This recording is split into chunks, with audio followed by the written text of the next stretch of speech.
მოგესალმებით მეგობრებო, მე ვარ გუკა, პერსონალური კოუჩი და დღეს მე მინდა ვისაუბრო Twitch შეფასებაზე. ეს თემა ძალიან მნიშვნელოვანია, რადგან ჩვენს ცხოვრებაში ყოველდღიურად ძალიან დიდ გავლენას ახდენს. სანამ თემაზე გადავალ, მინდა ყველას მოგილოცოთ ახალი 2025 წელი, ყველას ჯანმრთელობას და უდიდეს წარმატებას გისურვებთ. დიდი ხანია ვიდეო არ დამიდია, რაც ძალიან მომენატრა და ძალიან ბედნიერი ვარ, რომ ახლა ვიდეოს ვიღებ. 2025 წელს ვაპირებ აქტიურობას, ბევრი ვიდეო დაიდება ჩემს სახზე, რომელიც დაეხმარება ადამიანებს განვითარებაში, წინსვლაში, საკუთარი მიზნების მიღწევაში. ამიტომ შენთვის თუ პერსონალური განვითარება მნიშვნელოვანია, აუცილებლად გამოიწერე ჩემი არხი. და მაშასე გადავიდეთ ჩვენს თემაზე, რაც არის Twitch შეფასება. და თუ გინდათ, რომ 2025 წელი თქვენთვის იყოს ბედნიერების მომტანი, ამ ვიდეოს აუცილებლად ბოლომდე უყურეთ. გაეცნობით, როგორ გააუმჯობესოთ საკუთარი თავის აღქმა და მიაღწიოთ ცხოვრებისეულ მიზნებს. მინდა მოგიყვეთ ჩემი ისტორია თუ წლების მანძილზე როგორ გამიუმჯობესდა Twitch შეფასება.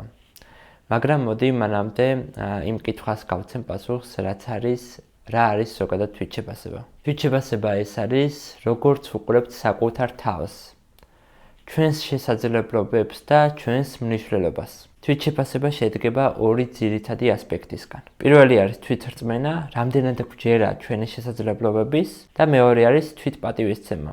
რამდენად ვაფასებთ საკუთარ თავს როგორც ადამიანს. Twitch შეფასება შეიძლება იყოს მაღალი, დაბალი ან სადღაც შუაში. მაგალითად, დაბალი Twitch შეფასება ხშირად გვაიძულებს, რომ საკუთარ თავში შევიტანოთ ეჭვი. და ზოგჯერ გვაფიქრებს, რომ არ ვართ საკმარისად კარგი. ხოლო მაღალი Twitch შეფასება გვაძლევს ძალას და мотивაციას. ახლა კი დაპირებული ისტორია.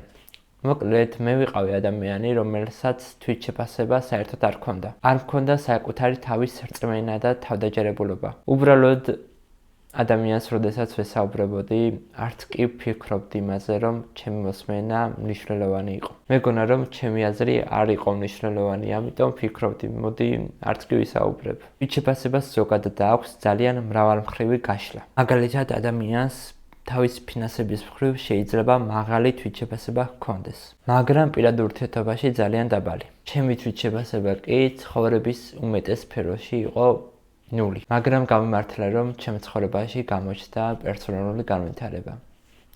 ვუსმენდი ვიდეოებს ხოლმე, ვკითხულობდი წიგნებს და ვფიქრობდი, რომ თუ მართლა შემიძლია, რომ ჩემი ცხოვრების ხარისხი გავაუმჯობესო ამ წიგნების და ვიდეოების დახმარებით. შემიძლია, რომ საკუთარ თავს შევძინო Twitch შეფასება. ცადე, ბევრი ვიშრომე და საბოლოოდ აქ ვარ ვიდეოს წერ, რომელსაც YouTube-ზე დავდებ. ახლა მინდა მოგაწოდო ჩემი მაგალითები და შენ დაინახავ თუ როგორი Twitch შეფასება გააქვს შენ. პირველი მაგალითი მინდა იყოს ფინანსებთან დაკავშირებით. დაახლოებით 7-8 წლის წინ ვფიქრობდი, რომ ჩემი შემოსავალი შესაძლებელია ყოფილიყო მაქსიმუმ 500 ლარი. ეს იყო ჩემი Twitch შეფასება.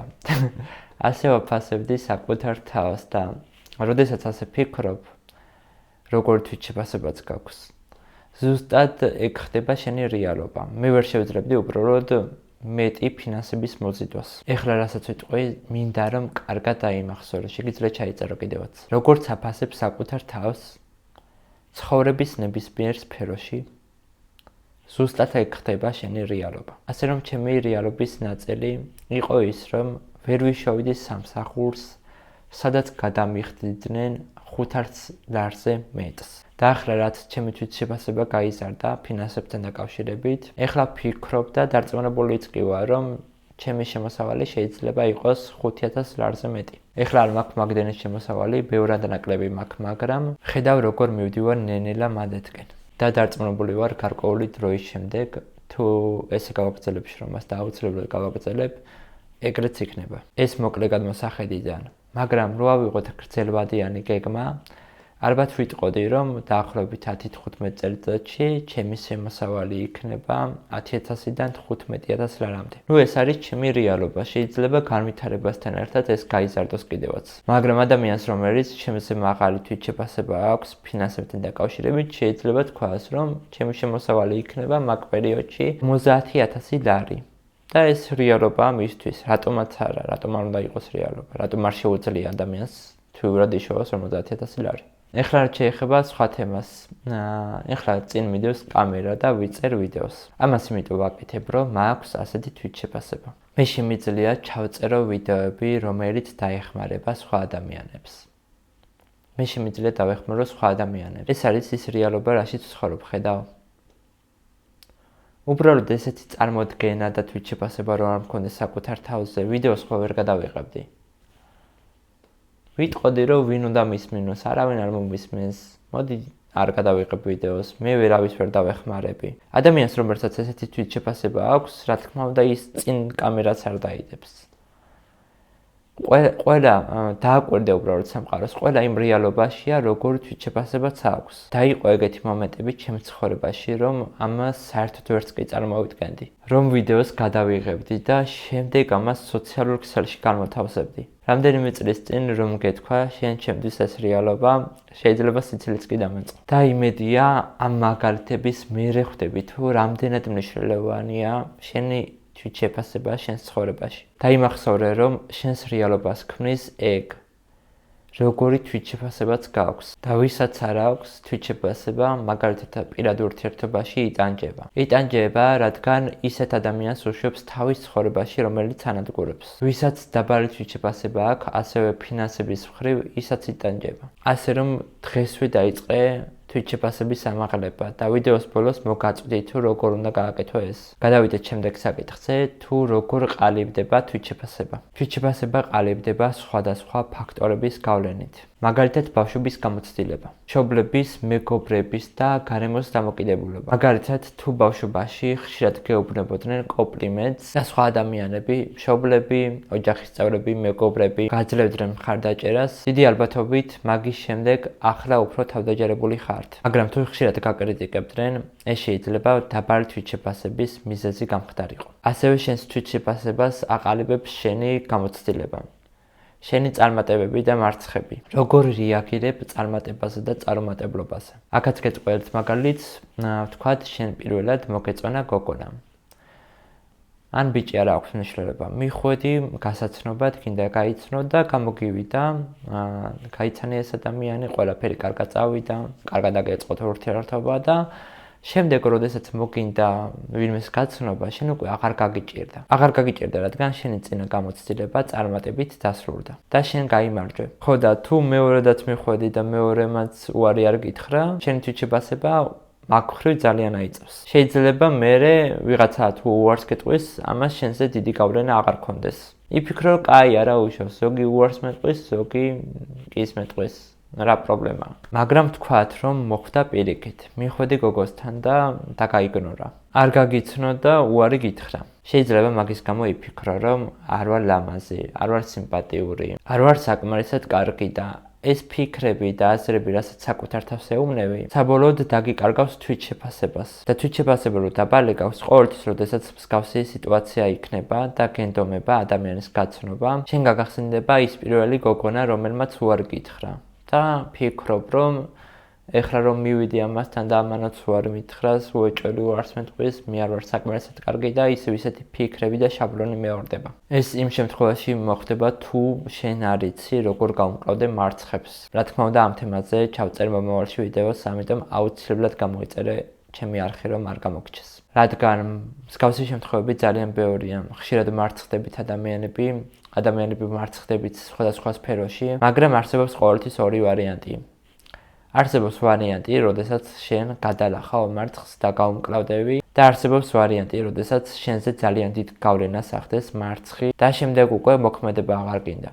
როგორც ეს მაგალითი, რომელიც მოვიყვანე. ჩვენ თქვით, რომ ბავშვობის მომენტებს აქვს ძალიან დიდი გავლენა ჩვენს თვით შეფასებაზე. ასევე ჩვენს გამარჯვებებს და მარცხებს. და კიდევ არის ერთი მნიშვნელოვანი, რომ ძალიან ბევრია, ახლა ყველას არ ჩამოვთვლე, მაგრამ კიდევ არის საზოგადოების გავლენა. სოციალური მედია და კულტურა, რა თქმა უნდა, ძალიან დიდ გავლენას ახდენს შენს Twitch შეფასებაზე. როდესაც უყურებ და სკროლავ ძალიან ბევრი ინფორმაციას, შენ საკუთარ თავს ადარებ სხვა ადამიანს, რაც რა თქმა უნდა შენს Twitch შეფასებაზე გავლენას ახდენს. იმედია უკვე ხვდები, რამდენად მნიშვნელოვანია გქონდეს მაღალი Twitch შეფასება. ის აკონტროლებს მთელ შენ ცხოვრებას. ნებისმიერ სფეროში, განსაკუთრებით იმ სფეროებში, რომელსაც ყოველდღიურად ვაწყდებით, გჭირდება Twitch შეფასების ამაღლება. ასე რომ გადავიდეთ მთავარ შეკითხვაზე, თუ როგორ ავიმაღლოთ Twitch შეფასება. მე ჩამოგითვლი რამდენიმე პრაქტიკულ რჩევას, რომელიც დაგეხმარება. პირველი, მონიშნე შენი წარმატებები. მინდა გაიხსენო შენი წარმატებები, რასაც მიაღწია და ყველაფერი დააფასო. ეს მე ძალიან ხშირად მემართება ხოლმე, მაგრამ მე ვიხსენებ ხოლმე ჩემს გამარჯვებებს ცხოვრებაზე. ვიხსენებ როგორ მდგომარეობა მქონდა და საიდან სად მოვედი. ეს ჩემთვის ძალიან ემოციურია ხოლმე, რადგან პირდაპირ გაგებით ჩემს ფსიქოლოგიას სახე გავაძერი. სრულიად ამოატრიალე ჩემი გონება, ჩემი აზროვნება და შევცვალე ჩემი ცხოვრება უკეთესობისკენ. და რასაც მე ფსიქოლოგიურად მივაღწიე, როგორც ვიყავი და როგორც ვარ ახლა, ეს იგივეა, რომ ქუჩაში მათხოვარმა იშოვოს $1,000,000. ეს რომ ახსენდება წარმოუდგენლად დიდი Twitch შეფასება მეძლევა. აი ასე შევცვალე ჩემი ცხოვრება, ჩემი ფსიქოლოგია და შენც მინდა რომ დააფასო შენი გამარჯვებები. მინდა რომ გაიმარჯვო ცხოვრებაზე. მინდა იშრომო და შეცვალო შენი ცხოვრება ისე და გქონდეს ისეთი ცხოვრება, როგორც გინდა. მეორე, დაისახე რეალისტური მიზნები. მიზნების მიღწევა ყოველთვის დის თავდაჯერებულობას. მესამე, არ შეადარო შენი თავის ხვებს. ყოველთვის იპოვი ვინმეს, რაც რაღაც შენზე უკეთ გამოსდის. მაგრამ გახსოვდეს, რომ ეს არ ამცირებს შენს მნიშვნელობას. გახსოვდეს, რომ მნიშვნელოვანი ხარ. მეოთხე, იცხოვრე მადლიერებით. დააფასე რაც გაქვს. დააფასე ის რეალობა, რაშიც ცხოვრობ. მეხუთე, შეწყვიდე თვითკრიტიკა. ხშირად ადამიანები ყველაზე მკაცრად საკუთარ თავს ესაუბრებიან. შეცვალე ნეგატიური ფიქრები პოზიტიური ფრაზებით. საკუთარი თავი გაამხნევე და საკუთარი თავის გვერდზე იყავე. მეექვსე, ისრუნე შენს ჯანმრთელობაზე. ჯანსაღი ყვება, ფიზიკური აქტივობა. ეცადე რომ ხშირად ნაგავი საჭმელი არ ჭამო და ეცადე რომ კვირაში 3 ჯერ ივარჯიშო, ან იოგა გააკეთო, ან მედიტაცია, სულიერება, არ ვიცი, რაც დაგეხმარება რომ უკეთესად იცხოვრო. და ბოლოს და ყველაზე მნიშვნელოვანი, ეს იქნება შენი დავალება. პირდაპირ გეტყვი რომ თუ ამას გააკეთებ, შენი ცხოვრება არნახულად შეიცვლება. ჩამოწერე 5 სფერო, რაშიც შედარებით Twitch შეფასება გაქვს, ან კარგი Twitch შეფასება გაქვს. და შემდეგ ჩამოწერე 5 სფერო, რომელშიც ვაფშე არ გაქვს Twitch შეფასება. ძალიან დაბალი Twitch შეფასება გაქვს და ეს ძალიან გტანჯავს. და შემდეგ იშრომე რომ ეს 5 სფერო გააუმჯობესო. და როგორ უნდა გააკეთო ეს? მე მოგიყვან ჩემს მაგალითს და ვფიქრობ რომ ეს იქნება იდეალური შენთვის. მოკლედ მე როგორც ვახსენებ, დაკარგული მქონდა ყველა მხრივ Twitch შეფასება. დაკარგული მქონდა ფინანსების მხრივ Twitch შეფასება. ამიტომ ამასთან დაკავშირებით მინიმუმ 10 წიგნი წავიკითხე. უყურე უამრავ ვიდეოს, პერსონალური განვითარების ვიდეოს, რომელიც დამეხმარებოდა. დამეხმარებოდა რომ ჩამეხედა საკუთარ შიშებს თვალებში. დამეხმარებოდა რომ გამეაზრებინა ჩემი ბლოკები, ჩემი ცრუ რწმუნებულებები ფინანსებთან დაკავშირებით. ასევე მაგრდა ნებისმიერი სახის ურთიერთობებში Twitch შეფასება. და აქაც იგივე გავაკეთე. უსმინე ათობით ვიდეოს, ვუყურე პოდკასტებს, ვიპოვე ადამიანები, რომლებიც წარსულში იყვნენ ჩემს გავსად და ვნახე როგორ გამოასწორეს ეს მათ. და იმახსოვრე რომ როდესაც ინფორმირებული ხარ, შენი Twitch შეფასება იზრდება. რაც უფრო მეტი იცი, მით უფრო გიმაღლდება Twitch შეფასება. ასე რომ თუ მართლა გინდა აიმაღლო Twitch შეფასება, შენ მოგიწევს შრომა. ამისთვის არ არსებობს ჯადოსნური ჯოხი, რომელსაც დააქნევ და თავისით დალაგდება ცხოვრება. რაც შეიძლება მეტი ინფორმაცია მოძებნე და გაეცანი ამასთან დაკავშირებით. ახსოვდეს რომ შენ ხარ ყველაზე მნიშვნელოვანი პროექტი შენს ცხოვრებაში. მუშავე საკუთარ თავზე ყოველდღიურად. სხვა უკეთესი რო იფიქრო, ვერ იპოვი ისეთ რაღაცას, რაც შეიძლება უკეთესი გააკეთო. და ბოლოს მოდი გადავიდეთ დასკვნით ეტაპზე. Twitch შეფასება არის შენი წარმატების საფუძველი. იგი არ არის მუდმივი და ყოველთვის შეგიძლია მისი გაუმჯობესება. თავარია დავიწყოთ საკუთარი თავის პატივისცემით და რეალისტური მიზნების დასახვით. ვისაც პირადი სესიები გინდათ, მათ შორის Twitch შეფასებაზე შეგიძლიათ ჩაეწეროთ ჩემთან. აღწერაში იქნება Instagram-ის ლინკი, შეგიძლია გადმოხვიდე მომწერო. თუ მოგეწონა ეს ვიდეო, არ დაგავიწყდეს ვიდეოს დალაიქება და არხის გამოწერა. ასევე ძალიან მინდა რომ დაწერო ერთი პატარა კომენტარი, დაწერე შენი აზრი კომენტარებში ამ ვიდეოსთან დაკავშირებით. მადლობა რომ მომისმინეთ და შეგახსენებთ. თქვენ ხართ ძლიერი ადამიანები. და ყველაფერს შეძლებთ რაც გულით გინდათ. მალე შევხვდებით შემდეგ ვიდეოში.